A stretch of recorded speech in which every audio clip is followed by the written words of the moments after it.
እግዚአብሔር ቃል ሰው አባትና እናቱን ይተዋል ከሚስቱም ጋር ይጣበቃል ሁለቱም አንድ ስጋ ይሆናሉ ተብሎ እንደተጻፈ እኔም አባትና እናቴን ትቼ ካንተ ከባሌ ጋር በፍቅር በመጣበቅ አንድ ሆኜ ለመኖር ቃል ገባለሁ።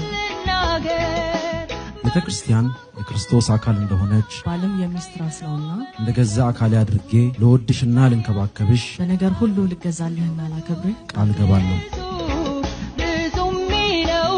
እግዚአብሔር መፋታትን እንደሚጠላ እኔም መፋታትን እጠላለሁ። አንቺም ከሚስቴ ከሞት በስተቀር በሕይወት ሊደርስ የሚችል ማንኛውም ነገር እንዳይለየኝ ቃል ገባለሁ።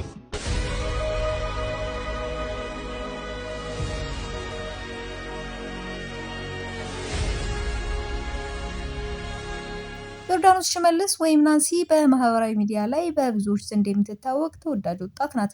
ቀደም ሲል የኦርቶዶክስ እምነት ተከታይ የነበረች ቢሆንም ከቅርብ ጊዜ ወዲህ ግን ሕይወቷ ሙሉ ለሙሉ ተለውጦ ጌታን በመቀበል የፕሮቴስታንት እምነት ተከታይ ሆናለች።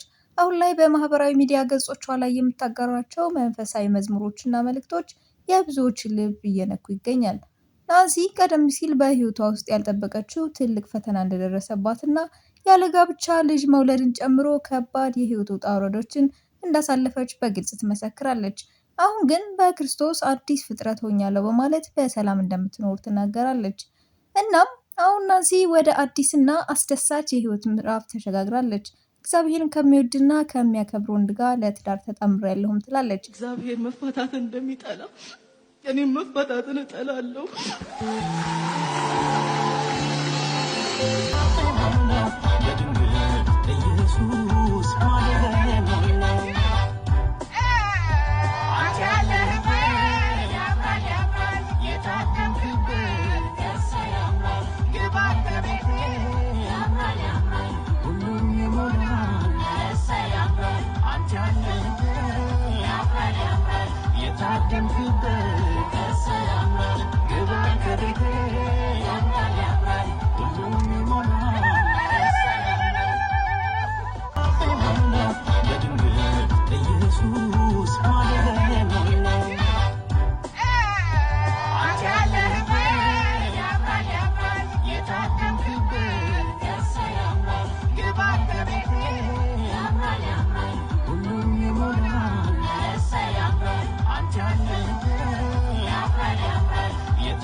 ለትዳር የቀረበላትን የሽምግልናና የሰርግ ጥያቄ በደስታ የተቀበለች ሲሆን በቪዲዮዋ ላይ እያለቀሰች የተናገረችው ነገር የብዙዎችን ልብ ነክቷል።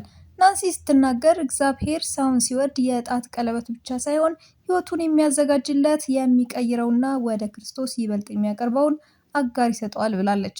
ያለፈ ሕይወቷን ሳይፈርድ በጸጋ የተቀበላትን እውነተኛ የትዳር አጋር በመስጠቱ ፈጣሪን አክብራለች፣ አመስግናለች። ነገር ግን ከሰርጉ ዝግጅትና ከሰውነቷ መወፈር ጋር ተያይዞ ናንሲ አርግዛለች የሚሉ ወሬዎች በማህበራዊ ሚዲያ ላይ በሰፊው መሰራጨት ጀምረው ነበር። ናንሲ ለዚህ ወሬ ፍጹም ግልጽና አስገራሚ ምላሽ ሰጥታለች። እኔ አላረገዝኩም፣ ወሬው ፍጹም ስህተት ነው ስትል በይፋ አስተባብላለች። ቤተክርስቲያን የክርስቶስ አካል እንደሆነች ባልም የሚስት ራስ ነውና እንደገዛ አካሌ አድርጌ ለወድሽና ልንከባከብሽ በነገር ሁሉ ልገዛልህና ላከብርህ ቃል ገባለሁ። እግዚአብሔር መፋታትን እንደሚጠላ እኔም መፋታትን እጠላለሁ።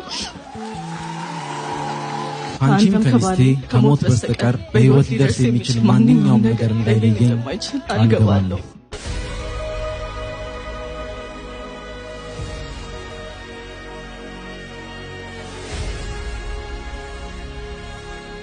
ለትዳር የቀረበላትን የሽምግልናና የሰርግ ጥያቄ በደስታ የተቀበለች ሲሆን በቪዲዮዋ ላይ እያለቀሰች የተናገረችው ነገር የብዙዎችን ልብ ነክቷል። ናንሲ ስትናገር እግዚአብሔር ሰውን ሲወድ የጣት ቀለበት ብቻ ሳይሆን ሕይወቱን የሚያዘጋጅለት የሚቀይረውና ወደ ክርስቶስ ይበልጥ የሚያቀርበውን አጋር ይሰጠዋል ብላለች። ያለፈ ሕይወቷን ሳይፈርድ በጸጋ የተቀበላትን እውነተኛ የትዳር አጋር በመስጠቱ ፈጣሪን አክብራለች፣ አመስግናለች። ነገር ግን ከሰርጉ ዝግጅትና ከሰውነቷ መወፈር ጋር ተያይዞ ናንሲ አርግዛለች የሚሉ ወሬዎች በማህበራዊ ሚዲያ ላይ በሰፊው መሰራጨት ጀምረው ነበር። ናንሲ ለዚህ ወሬ ፍጹም ግልጽና አስገራሚ ምላሽ ሰጥታለች። እኔ አላረገዝኩም፣ ወሬው ፍጹም ስህተት ነው ስትል በይፋ አስተባብላለች። በሳቅና በፈገግታ እንደገለጸችው ከሆነ በአሁኑ ወቅት ራሷ ባለሙያ ሆና የተለያዩ ጣፋጭ ምግቦችን እየሰራች በመመገቧ ምክንያት የመጣ የሰውነት ክብደት መጨመር እንጂ እርግዝና አይደለም። አሁን ላይ ግን ኪሎ ለመቀነስ እየሞከረች እንደሆነም ጨምራ ገልጻለች። ናንሲ አክላም እግዚአብሔርን ጊዜ ጠብቃ በክብር ካገባች በኋላ በሂደት ለመውለድ እንደምታስብና እግዚአብሔር ፍሬማ እንደሚያደርጋት ታምናለች። ተከታዮቿም ሁሉ በጸሎት እንዲያስቧት ጠይቃለች። እኛም ለናንሲ አዲስ የትዳር ህይወት መልካም ምኞታችንን እንገልጻለን። እናንተ ስለዚህ ጉዳይ ምን ትላላችሁ? ሀሳባችሁን በኮሜንት አጋሩን። ቪዲዮን ከወደዳችሁት ላይክ ማድረግና አዳዲስ መረጃዎችን በፍጥነት እንዲደርሳችሁ ቻናላችንን ሰብስክራይብ ማድረግ እንዳረሱ። በሚቀጥለው ቪዲዮ እስከምንገናኝ ሰላም ቆዩን።